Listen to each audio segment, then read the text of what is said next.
After a redditor's friend placed a death curse on his neighbor, rwitchcraft debates the ethics and likelihood of hexing someone till they die. Context? My friend just unloaded on me that they performed complicated witchcraft for 1,000 days. Building machines, dead animals, fasting, days of meditation, etc. to kill their neighbor, and the neighbor died exactly as they planned, in the hex a very, very oddly specific way. I find this very disturbing. My friend also told me that it took away pieces of his soul. The neighbor antagonized their family for 10 years prior. Still, I feel he just destroyed his soul for life. IDK, how to feel about this? I have been friends with him for half my lifetime, yet now I don't know if I can ever see him the same way. Worst of all, he seemed to have no remorse. How would you handle this information? Highlights. What kind of machines did he build in conjunction with witchcraft? They probably mean magical machines. What kind of magical machines? All I can see in my mind is sending robots after the guy. I don't know a ton about this, but I believe it involves creating crystal grids the machine to create specific magical effects using sacred geometry and the such. Basically, just something to create power. Sounds like some Minecraft HT. I'm curious, what was the oddly specific way that they died? They died on their birthday, got in their car, had a heart attack, and drove into a tree. That's not an uncommon way to go, and also very easy to put into a story. If it were me, I wouldn't trust this person. Not because I think they caused someone's death, but more because I think they're lying through their teeth. You say you've known this person a long time? Would you have noticed them dedicating almost 3 years of focus to performing what sounds like an extremely complex curse? Well, My psycho completely deranged ex has been doing this shit to me for the last 5 years. Also been astrally traveling and stalking me through the ethers. So yeah, you gotta be careful, cause they out there for sure, car accidents and heart attacks are pretty common manifestations of hexes. What gets me is the 1,000 days. seems a tad excessive. What laws prevents damaging animals? Animal sacrifices are as old as the oldest practices. Civil laws. In most Western countries, at least animal sacrifice is illegal without a permit. I've never heard of any country requiring a permit to kill farm animals. Ritual sacrifice is a different matter.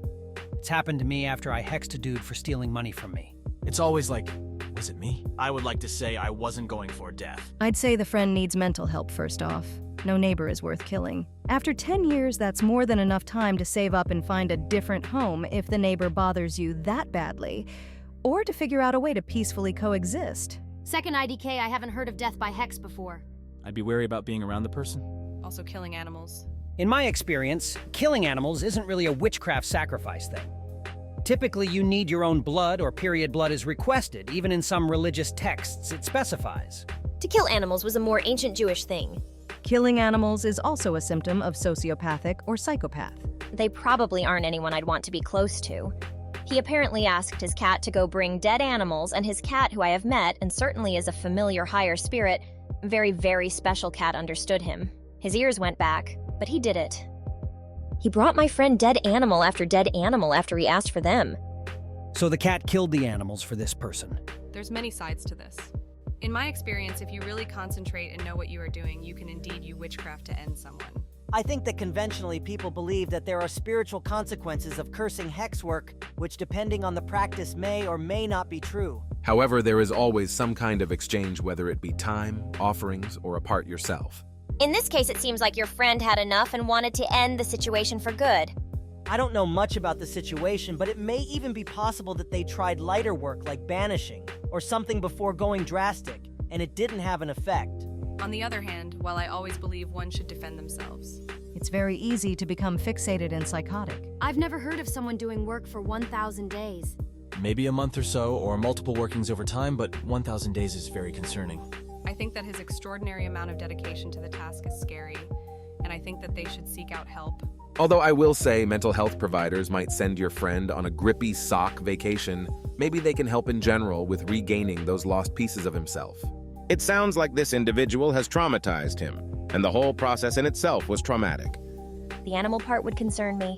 I would also think they may be delusional as to specifics. The animal part is the most disturbing element to this story for you. Not the 3 years of regimented practice to kill a neighbor part. I'm very impressed by their dedication and commitment, if this is true. Not many people have that these days. That person can go far if they turn their attention to business or study. Delusions of grandeur. Mental illness. I've definitely seen this exact thing before. Does that mean you don't believe in the power of witchcraft? I thought I was the only one tripping. Is this what I'm hearing from people on this forum? That they don't believe in the power of witchcraft? They might want to be on a forum where they say witchcraft is not real. I think it's more like being obsessed with someone so intensely that for 1,000 days you conjure up ways to hex someone to the point that they die. It's not about if witchcraft is real. It's about the friend's desire to do this kind of thing to begin with. I would think that your friend is very unwell. I am honestly surprised we are here in our witchcraft acting shocked that different people have a different set of ethics. Or is it more that people can't imagine a curse being lethal because they don't actually believe it's possible? Being tormented for 10 years isn't reasonable justification for a curse. I would say spending 1,000 days doing a magical operation like that is certainly excessive. I'll give you that much. If we are deciding he's mentally unbalanced on that basis, I guess maybe I can see it. If it was me, I would have spent an hour max and then been done with it, but not everyone has the same aptitude. It might not even have needed as much dedication as people think. He could have just turned it into a habit. I do Reiki on myself and shield every day before getting out of bed, go to the gym 3-5 days a week, and used to meditate every morning for over 3 years. But these were habits, so I did do them without thinking. And I enjoy the gym because most gym days I'm doing Thai kickboxing, which I love, so it's harder not to go than to go. I feel like I'm missing something. If the dude just made a habit of sending bad energy to his neighbor on waking up, saying a spell every time he sees the neighbor's door, etc., do something to the machine every Friday after coming back from work, etc., it may not take much effort at all. Especially if the neighbor harasses him every other day, that would remind him to keep hexing. I dealt with this as a child from my head teacher in the education department school district, but unfortunately I didn't know witchcraft is real and that I am a witch. So those people are still alive. I don't know of any magic that involves building machines for hexes. Do you? Honestly assumed it was some sort of chaos magic thing. It's not my primary area of interest, but I've read Peter Carroll has been a proponent of technomancy. Didn't seem totally outside the realm of possibility to me. But maybe I am a bit naive about how uncommon it really would be to construct something like that. Witches who do death curses are murderers, though, yes? But it's just a different set of ethics. Does this different set of ethics include gun violence? Not necessarily. Most people recognize situations where killing is justified. For some, that means if your life or the life of someone else is threatened. For others, that might mean if you like the taste of hamburgers more than soy.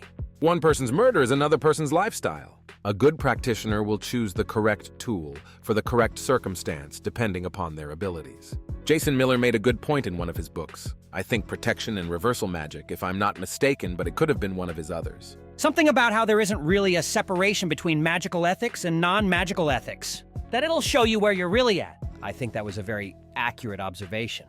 I think it's important to be consistent across the board. That's my own aim. I try to be as civil and compassionate in my occult dealings as I am in my mundane affairs. If there's a large disparity between the two, I think that's not a great indication as far as personal ethics and authenticity are concerned. But different people do have different values.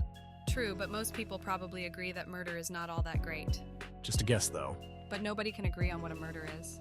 And as a society, we are quite fine with killing in general. Most people's survival depends upon routine killing of other beings, and they don't often give it much thought.